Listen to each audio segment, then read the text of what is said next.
जमात इस्लामी का नस्बुल ऐन, आप सारे साहिब इल्म लोग हैं। नस्बुल ऐन फी नफ्से ही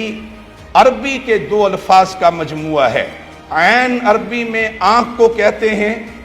और नस्ब किसी चीज का मजबूती के साथ जमीन के अंदर गाड़ देना, यानी वो मकसद जो आपकी निगाहों के सामने हर वक्त मौजूद रहे और आप उसके ऊपर अपनी निगाह रख करके अपने सफर को भी जारी रखें, अपनी मेहनत को भी करते रहें। अरबी की इस्लाह में उसे नस्बुल ऐन कहा जाता है। गोया वो मकसद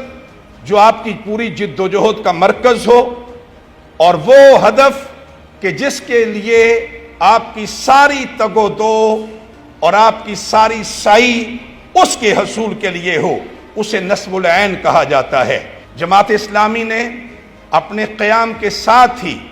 अपने नस्बुल ऐन का भी तयन किया कि जिस तहरीक को बर्पा किया जा रहा है, खड़ा किया जा रहा है, इस तहरीक का वो नस्बुल ऐन क्या है जिसकी खातिर हम लोगों को इकट्ठा कर रहे हैं। चुनांचे आप सबको याद है, मैं सिर्फ याद दहानी के लिए आपसे अर्ज कर रहा हूं कि वो नस्बुल ऐन बुनियादी तौर पे तय किया गया कि जमात इस्लामी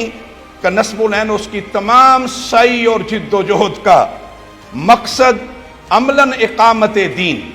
और इकामत दीन से मुराद यहाँ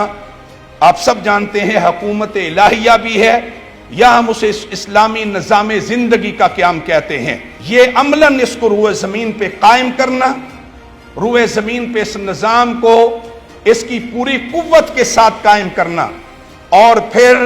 हकीकतन इसके नतीजे में रज़ाए इलाही का हसूल और फलाह उखरवी है। इससे बिल्कुल बात वाज़े हो गई कि जमात इस्लामी के बनाने, हम सब के इकट्ठे होने, हम सब के मुज्तमे होकर के जिद्दोजहद करने का मकसूद ये है कि अल्लाह की ज़मीन पे हम अल्लाह के दीन को कायम करना चाहते हैं और इस दीन के क़याम के नतीजे में हम रोज़े आखिरत अल्लाह तबारक व तआला के यहाँ